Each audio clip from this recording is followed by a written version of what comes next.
Straight ahead on CCX News, a local city's vote in support of immigrants. This is the first step in saying we support you, we know what you're going through, we hear you. Then a Plymouth man's heart attack survivor story with a good lesson for everyone. But first, proposed cuts that some say would be devastating for those who rely on bus service. The biggest thing is it reduces our bus service by over 40%. CCX News starts right now. Hello everyone, and thanks for joining us. If you rely on a bus to get around, you may have to find other options. A proposed bill in the House would cut state funding by $122 million for the next 2 years, which could mean reductions in service and also increases in bus fares. Eric Nelson joins us now with more. Eric? Yeah, Alex and Mike, if the House transportation bill becomes reality, it will impact people in the northwest suburbs who count on Metro Transit for trips to work, the grocery store, or the mall. The cuts would affect bus, light rail, and metro mobility services. In a lot of ways, it feels like they're throwing the people who take the bus and LRT to work, under the bus. Transit officials say the proposed budget cuts that fund transportation could be crippling to people who rely on the bus or light rail. The legislature needs to hear how essential transit is for people. Again, 40% of the workforce in downtown Minneapolis and St. Paul arrive there on a bus or on train. The House transportation bill would reduce bus service by 40% in the Twin Cities. And according to Metro Transit, clog up a freeway system that is already at capacity. When a bus is full, they're carrying sometimes a lane and a half worth of traffic in one lane, so we're making the best use of our existing roadway system. Meanwhile, in cities like Maple Grove, potential transit cuts are not expected to impact suburban bus routes. Best we can tell right now, there's no direct cuts to Maple Grove Transit or the other suburban transit programs, but we are monitoring it together as an association. Most of the funding for Maple Grove Transit comes from a motor vehicle sales tax, which will not be eliminated. But this is a fluid situation, and if fares increase or funding is cut, the status quo could change. A fare increase does worry us because all the projections and models do show even a 25-cent increase to the fare does drop our ridership even more. Now, Metro Transit also says that cutting back bus service will have a domino effect, and businesses will have less access to workers who rely on public transportation to get to their jobs. Alex and Mike? All right, thank you very much, Eric. After weeks of discussion, the city of Brooklyn Park took a stand with a resolution declaring support for refugees, immigrants, and Muslims that call Brooklyn Park home. The resolution was first introduced in February by Councilmember Susan Pah. At the time, it generated disagreement, with some saying it was too political or it lacked any teeth. But Monday night, the council agreed the discussions sparked by the resolution ultimately helped the city move forward. Councilmember Parks? Aye. One by one. Mayor Lundy? Aye. Each member of the Brooklyn Park City Council voted yes late Monday night to a resolution that's generated weeks of conversations among residents outside City Hall. It's important for us today to stand with our immigrants, and especially this issue of concern and fear. The resolution from Councilmember Susan Pah declares support for refugees, immigrants, and Muslims. It was brought forward after fears rose at a national level with President Trump's executive order on immigration. In Brooklyn Park, some called the resolution unnecessary and even damaging. If you affirm this resolution, you're going to be perpetuating that myth and that lie that one set of members of our community are discriminating and targeting and acting in bigotry against other members. With the resolution approval, Pah expressed gratitude for the declaration of support and the validation it provides concerned residents. I know we have limited powers. We can't change federal laws, but we can do things here that can support them. And this is a first step in saying we support you, we know what you're going through, we hear you, and this is how we're going to help you. Since February, Brooklyn Park has been involved in a number of community meetings and conversations involving residents and city staff seeking to calm fears by bringing in experts on immigration law and members of law enforcement to answer questions. Monday night, Brooklyn Park's mayor acknowledged the resolution itself is just a piece of paper, unlikely to change lives. But it's actions that matter. It's knowing what the police are going to do. It's knowing what the schools are going to do, what the city's going to do, not do. And it's not about, not about paper. The mayor believes the resolution itself is just the capstone. The real gain came from community conversations. I can't talk about federal policy. I have no sway over it, but I can help control what we do as a council, what our staff does, what our police does. Working with some of our community. Brooklyn Park City Manager also outlined some potential actions that the city could take, such as signs stating all are welcome at some public entrances. Hennepin County Attorney Mike Freeman also spoke to the Brooklyn Park City Council on Monday night. Freeman says there's been a countywide drop in both property crimes and violent crimes. There's a lot of reasons for the drop in crime. Part of it is the cooperation between your police department and the citizens. A lot of people are working hard to try to reduce crime. He says it costs an average of $50,000 a year to imprison someone convicted of a crime, and he says the county is making efforts to avoid punishing youth through the criminal justice system, but rather through a juvenile diversion program. The number of youth involved in Hennepin County's criminal justice system has dropped 70% over the last 8 years. New Hope is home to one of the largest pasta manufacturers in North America, and after plans were approved Monday night, it will stay that way. The New Hope City Council approved changes proposed by the Dakota Pasta Growers Company.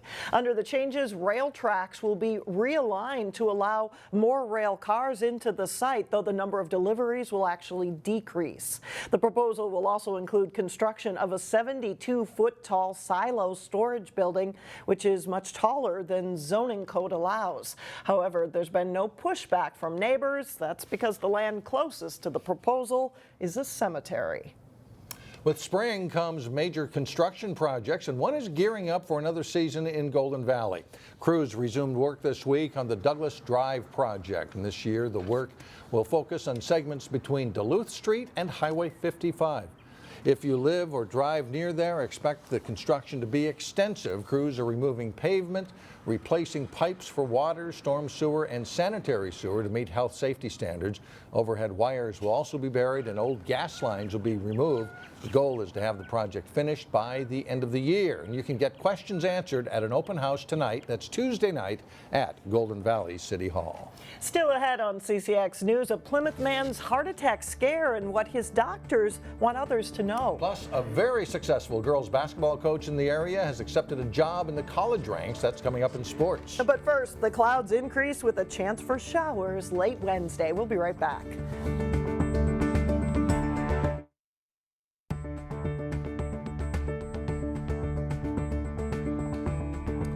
Every year, more than 1 million Americans suffer from heart attacks. And most are caused by a narrowing of the arteries around the heart that supply blood.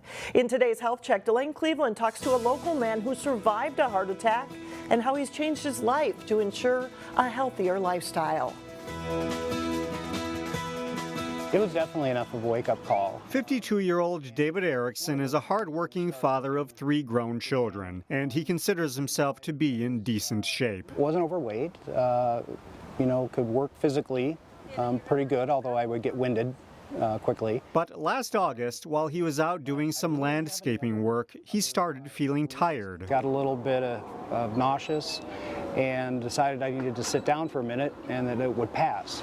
Instead, the pain got worse, so he asked his son to drive him to the nearest emergency room. He ended up in an exam room at West Health in Plymouth. He looked like he had just showered with his clothes on. Dr. Nick Johnson is the medical director at West Health who treated David when he arrived. I just sat down next to his bedside and I said, I just want to let you know you're having a heart attack. And I remember kind of laughing a little bit because it was pretty obvious. However, the fact that he didn't take an ambulance to get treatment was no laughing matter. Specifically, if you start driving yourself and, a heart attack can cause you to pass out, you might not make it in. Dr. Johnson says the difference between life and death can be a matter of minutes. If you're feeling chest pain, The best advice always is to call 911 so a medical professional can see you right away. As for David, You know, a heart attack is really sneaky. after having lived through the ordeal, he has some words of advice. Well, the first thing is just go in and have your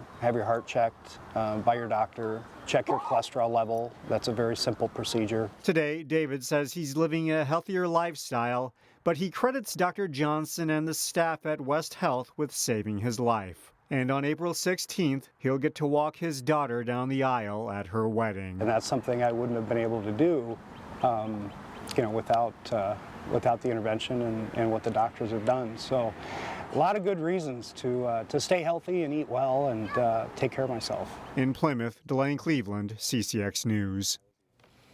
Doctors recommend the best way to prevent a heart attack are to get regular checkups with a primary care physician and to know your cholesterol level and blood pressure. Still ahead on CCX News, we'll take you to the place in New Hope where the birds are chirping, the grass is greening, and the phones are ringing off the hook. But first in sports, we hear from Minnesota's Mr. Basketball. McKinley Wright of Champlin Park. John Jacobson is in next.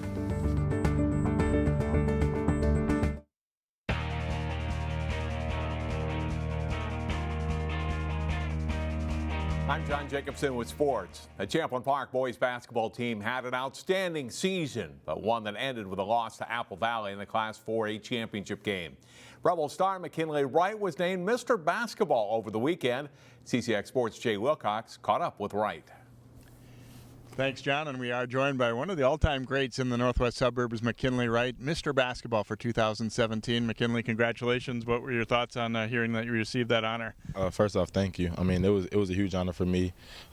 This 2017 class is so deep, and this award around the country is just so huge. So being named Mr. Basketball for Minnesota, that was just huge for me. I know a couple years back, your teammate at that time, JT Gibson, won it too. Did that kind of set the tone for you, maybe wanting to be at least in competition for it? Yeah, I mean, JT Gibson, once he won it, he told me I could do it. He's one of the only guys who believed in me. So I put in a lot of hard work for it, and seeing all my hard work paying off, that's just, it feels great. Obviously not the outcome you guys were looking for on Saturday night, but talk a little bit about that championship game, being a part of it. It was great. It was a great atmosphere. We missed some shots down the stretch that we normally make. We didn't go out and run as much, so credit to Apple Valley. They hit big shots down the stretch, and they closed the game. That's not the way we want to end, but I'm excited. I got to spend my last 4 years here at Champlin Park. We made a great run over the years. Being able to play in the state championship, that's just huge for this whole community. But the game of basketball just brought the whole Champlin community together, and knowing that we can do that, there's nothing really we can be mad about. I think most fans are quite aware now that the coach who was going to be your coach at Dayton, Archie Miller, moved on to Indiana. Can you give us any thoughts on what's going to transpire for you from now? I'm not really sure as of right now. I didn't really think that he was going to go to Indiana. I mean, credit to him. He got a new job. He had to do what's best for him, and I'm not really sure as of what I'm doing yet or who will be the next head coach at the University of Dayton, or if I'll reopen or not. But as of right now, I'm just taking a couple of days off to see how everything will play out. McKinley, thanks so much for joining us. Congratulations again on Mr. Basketball and a great career, and best of luck whatever way you go in college. No problem. Thank you. All right, McKinley Wright, great player for the Champlin Park Rebels and the Mr. Basketball Award winner. Back to you, John. All right, thanks, Jay. Wright says he found out during a Rebels team breakfast Saturday morning that Coach Miller was leaving Dayton. Well, one of this area's top high school basketball coaches is leaving to coach in college. Chris Vanderhyde is the new head women's basketball coach at Gustavus Adolphus College in St. Peter. Vanderhyde coached Park Center to 4 state tournaments in his 4 years as the Pirates head coach. Pirates won the state Class 3A title twice and finished 5th this month in the state Class 4A tournament. Vanderhyde's career record in 4 years at Park Center was 99-26. We'll talk with Coach Vanderhyde next week here on CCX News. With the conclusion of the state basketball tournament comes the end of the winter sports season. On this week's Sports Jam show here on CCX, Jay Wilcox and I present our annual all-area teams in both basketball and hockey. Here's part of what you'll see. Maple Grove's Brad Davison is another stat stuffer who can do it all. The Wisconsin recruit came into state play averaging 24.9 points, 7.4 rebounds, 7.8 assists, and 4.4 steals. Davison to champion, perfect pick and roll. Like Wright, he's a first-team All-Metro pick and Mr. Basketball finalist and is the Crimson career scoring leader. Our crowded backcourt starts with Hopkins' #1, Paige Beckers. Already one of Minnesota's best prep players as a freshman, Beckers averaged over 21 points per game, while also leading the Royals in assists and steals. Beckers scores and is fouled. Beckers was an All-Metro and All-State player. Wayzata's #3, Colin Schmidt, is a talented junior forward who's committed to the University of Minnesota. Schmidt scored 11 goals and also added 15 assists for the Section 6AA champion Trojans. He was named All-Lake Conference. #4, Grace Zumwinkle of Breck was a scoring machine. One of the hardest shooters ever in the state. Ms. Hockey and Metro Player of the Year winner Zumwinkle had 42 goals and 16 assists for the Mustangs. She's headed to Minnesota. You can see the rest of those teams plus highlights from the state boys basketball tournament this week on Sports Jam. Watch it through Wednesday at 3:30, 6:30, and 9:30 p.m. on CCX Channel 12 and 799 or online at ccxmedia.org. That's it for sports. Mike and Alex, back to you. All right, thank you, John. Up next, where weekend plans are being made fast in New Hope. We will take you there. Coming up next.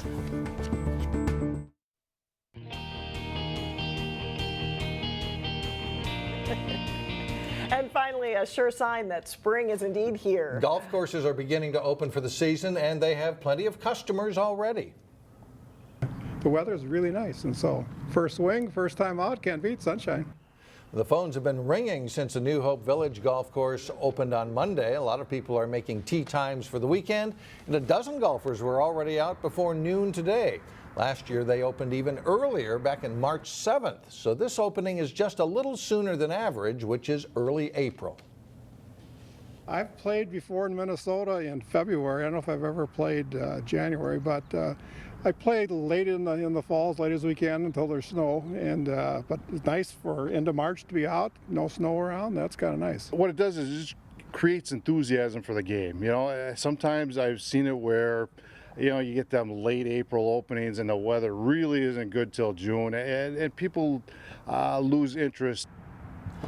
Course managers say they take into account any damage that might be done to the turf when they open in the spring for the first time.